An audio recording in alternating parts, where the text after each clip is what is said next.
Loibner-Waitkus.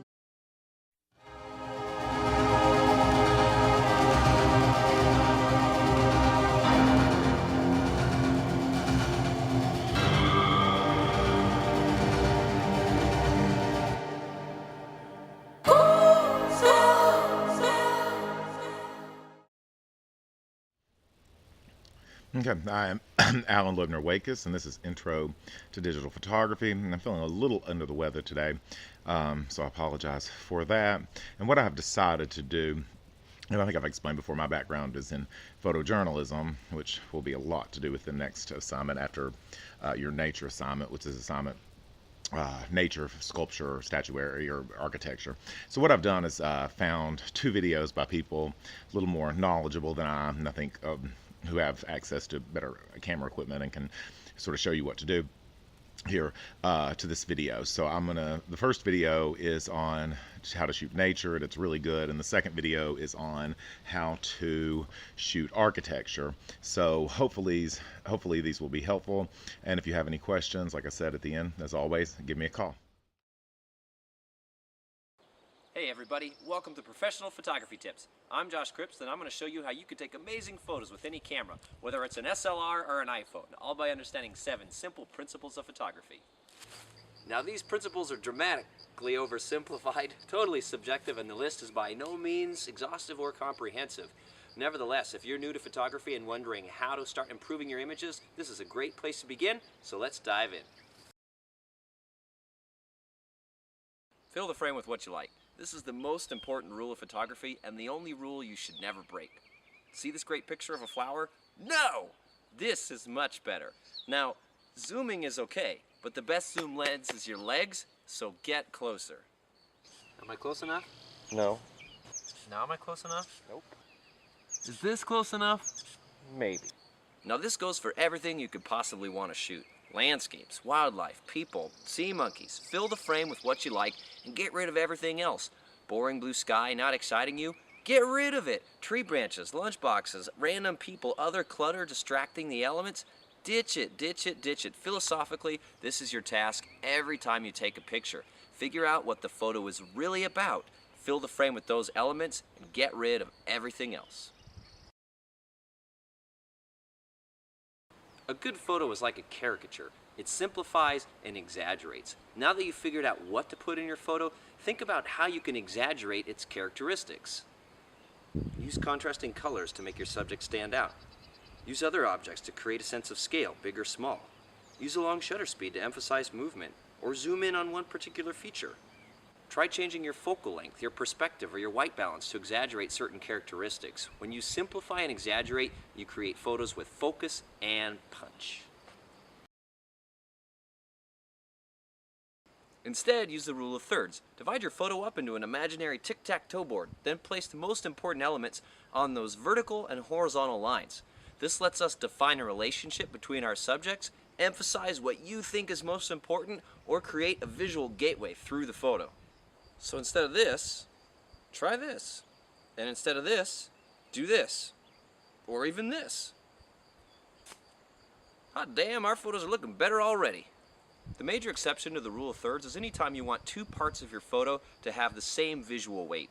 Reflections, counterpoint, juxtaposition, abstract. These are all great times to use the rule of halves, or quarters, or 1/pi, or whatever feels right. Use what's called a near-far composition to create depth and to pull people into your image. By having a foreground subject close to your camera and a background subject far away from your camera, you create a story and a context for your image. You also create a three-dimensional sense of depth and perspective. If you have a wide-angle lens, you can use this technique to great effect by going all the way wide and getting super close to your foreground subject. This wide-angle near-far is absolutely awesome for drawing viewers into your image and making people feel like they're standing in your photo. If you have multiple subjects in your photo, then the story of your image is about the connection between those subjects. And your viewer will understand that connection 10 times better if you use some kind of a line to visually connect those elements. We call these leading lines because they lead from one subject to another. Leading lines are also a great way to give your viewer a visual journey through your photo. Anything can be a good leading or connecting line if you use the right perspective. Use a river to connect your foreground to your background. Use a sand dunes ridge to draw the viewer's eye through your frame. A crack in the ice or the lines in a piece of sandstone. No matter how you use them, leading lines are an awesome way to connect the elements of your photo and to create a visual journey for your viewers. One of the best ways to make somebody say, "Hey, that's an interesting photo," is to show them something they've never seen before. We spend our whole lives looking at the world from eye level, so why take a picture from eye level? It's the same old boring perspective. I mean, hey, this field of flowers does look pretty good from up here.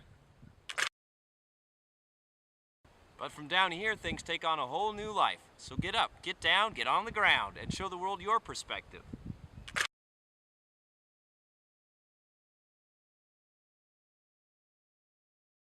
Unfortunately, the most common time to be out doing stuff, the middle of the day, is often the worst time for photography because of the harsh quality of the light and shadow.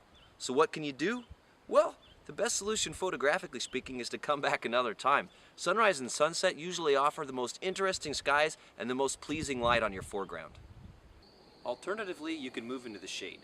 Shady conditions or cloudy conditions gives a nice, soft, even light that's very flattering for things like portraits or flower photography. But sometimes coming back or moving to another spot isn't practical. You're here now. So what can you do? Simple, use directional lighting to your advantage. Instead of shooting toward the sun, which while it can be dramatic, usually makes your subject go completely black. So shoot along with the sun, away from the sun, or put the sun at an angle. But if that killer shot is looking right at the sun, don't despair. The technique here is to expose for the brightest part of the scene and let everything else go into shadow. Digital cameras have almost no capability to retain detail in the highlights, but they have an insane capability to retain detail in the shadows. So if you expose for the brightest part of the scene, you'd be amazed what you can recover in post-processing, whether you're shooting with an SLR or an iPhone. Finally, break all the rules except number one. Photography isn't about following rules, it's about having fun and showing people the way that you see the world. So don't be afraid to experiment or go out on a limb. As long as there's some method to your madness, you're creating art. So get out there and shoot. As always, thanks for watching. Be sure to check out last week's video, and don't forget to subscribe for weekly photography tips and techniques. Check out my website, joshuacripps.com, for landscape photography, workshops, tutorials, and more. As always, guys, have fun and happy shooting.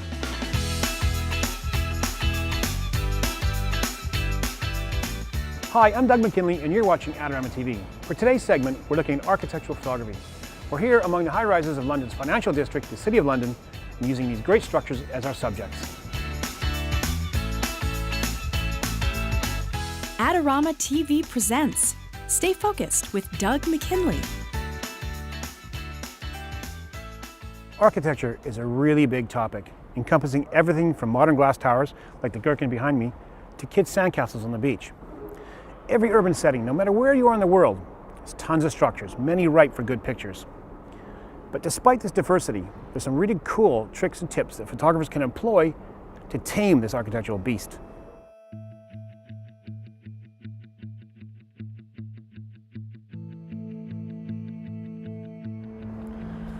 Now, this is what I love about modern architectural photography.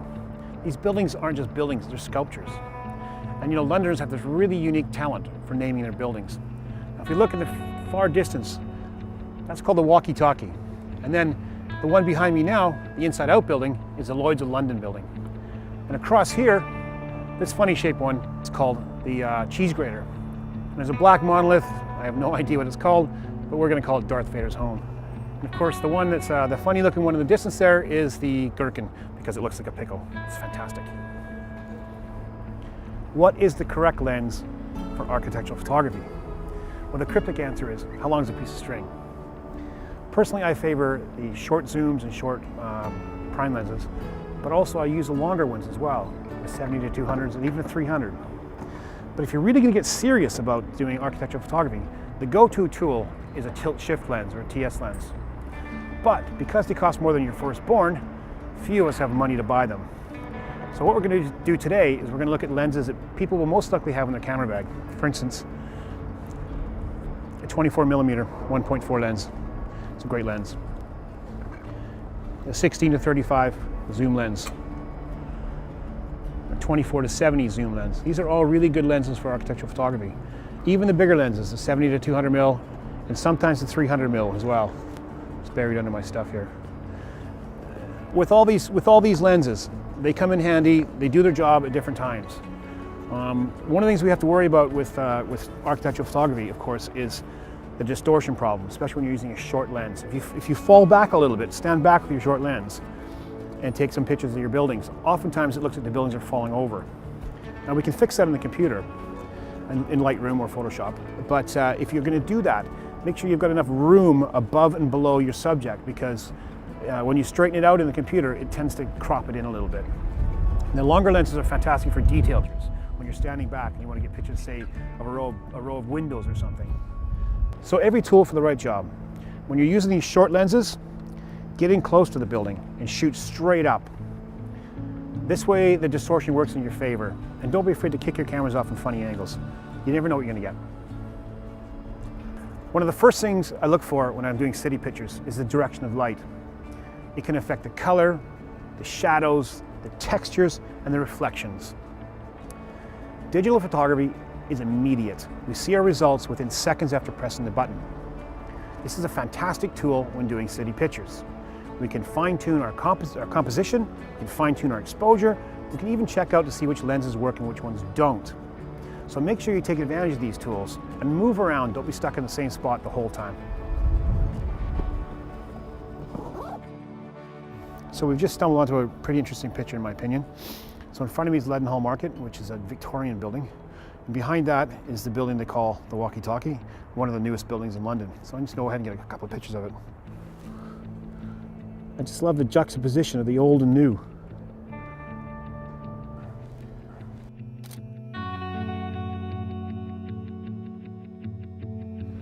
Sometimes when I'm doing architectural pictures, I find it a little bit difficult because I don't know really where to start.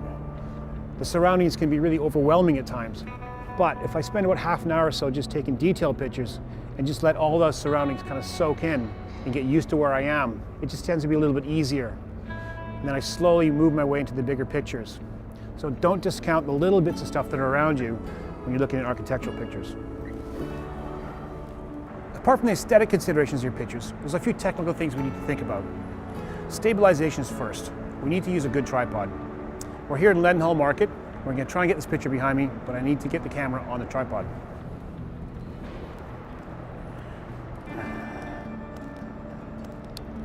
Even if there's enough light to handhold the camera, I still suggest you use the tripod. It just really helps to lock in the composition. Think about your ISOs as well. If you're handheld, they've got to be higher in order to get the shutter speed. If you're on the tripod, you can keep them at 100. Your auto white balance is fine. You can adjust in the computer if you need to. And with architectural pictures, some of the filters work really well too. Graduated neutral density filters, standard neutral density filters, and polarizing filters. They're all really handy tools when it comes to architectural photography.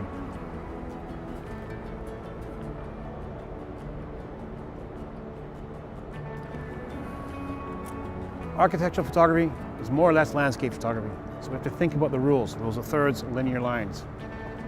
Probably linear lines is probably the most important element to think about when you're doing landscape photography.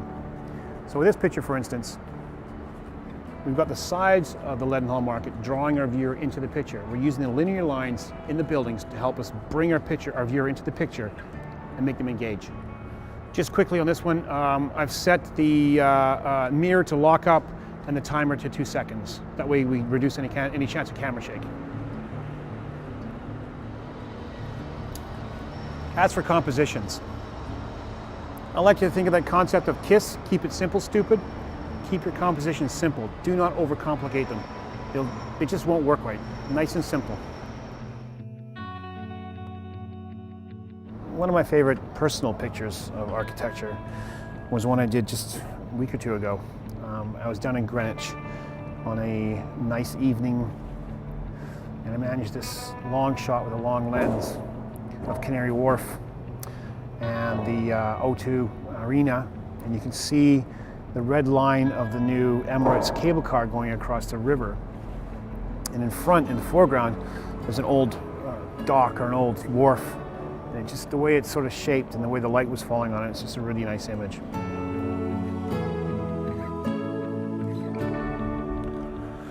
By no means is this a definitive video on architectural photography. I just want to inspire people to get out in their cities, explore, and get some great pictures along the way. Remember to take your time and think about color and black and white. It's very versatile.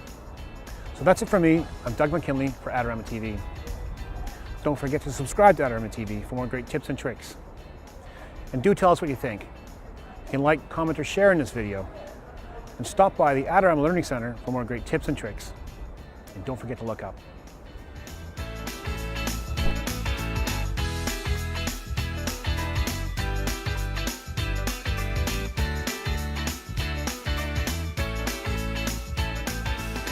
Do you want great looking prints at low cost? Be sure to visit our easy to use online printing service. Adorama Pix has professionals who treat your images with the utmost care that you can count on. For a quick turnaround on photos, cards, or albums, use AdoramaPix.com.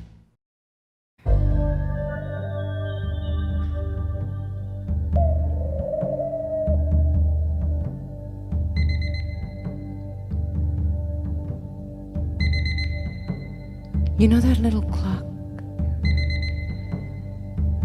The one on your VCR? The one that's always blinking 12 noon? Because you never figured out how to get in there and change it. So it's always the same time. Just the way it came from the factory. Good morning. Good night. Same time tomorrow.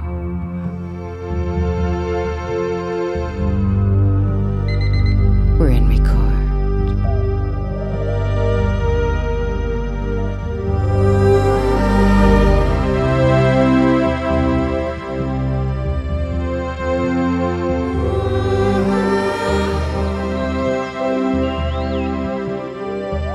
So here are the questions. Is time long? Or is it wide? And the answers? Sometimes the answers just come in the mail. And one day you get that letter you've been waiting for forever. And everything it says is true. And then in the last line it says, burn this.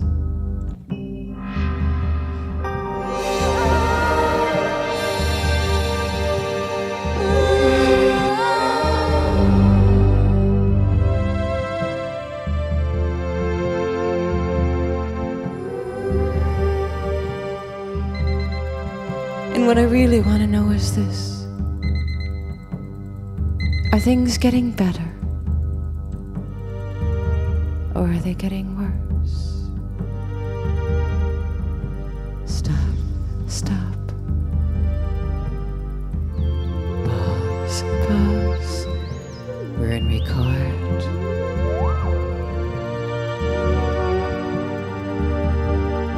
Because history's stories that we half remember, and most of them never even get written down. And so when they say things like, we're gonna do this by the book, you have to ask, what book? Because it would make a big difference if it was Dostoevsky, or just, Ivanhoe.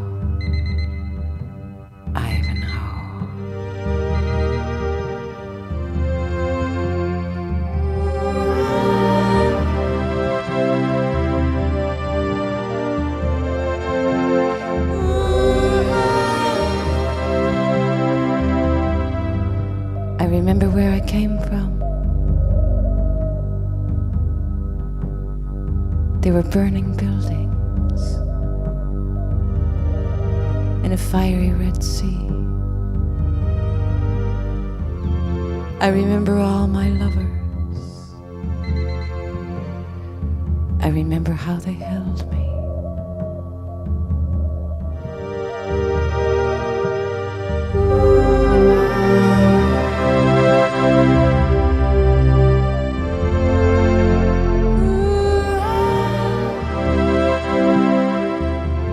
East, east, the edge of the world. West, west,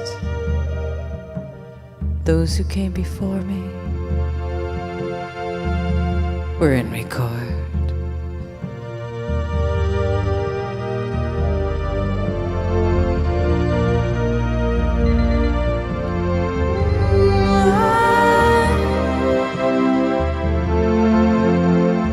Come here, little girl. Get into the car. It's a brand new Cadillac.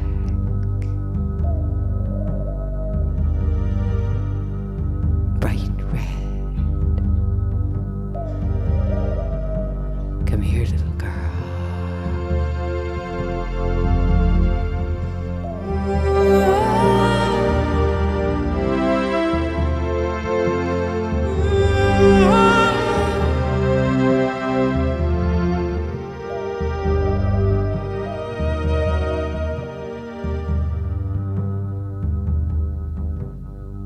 When my father died, we put him in the ground. When my father died, it was like a whole library had burned down.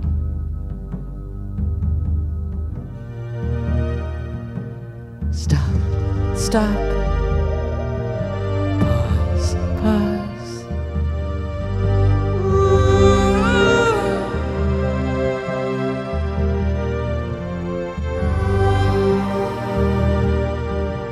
Same time tomorrow.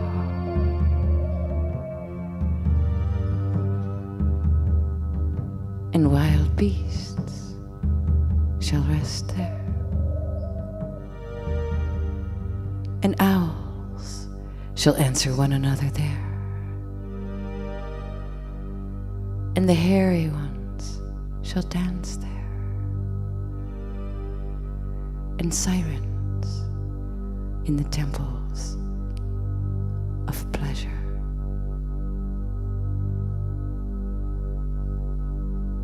Speak my language.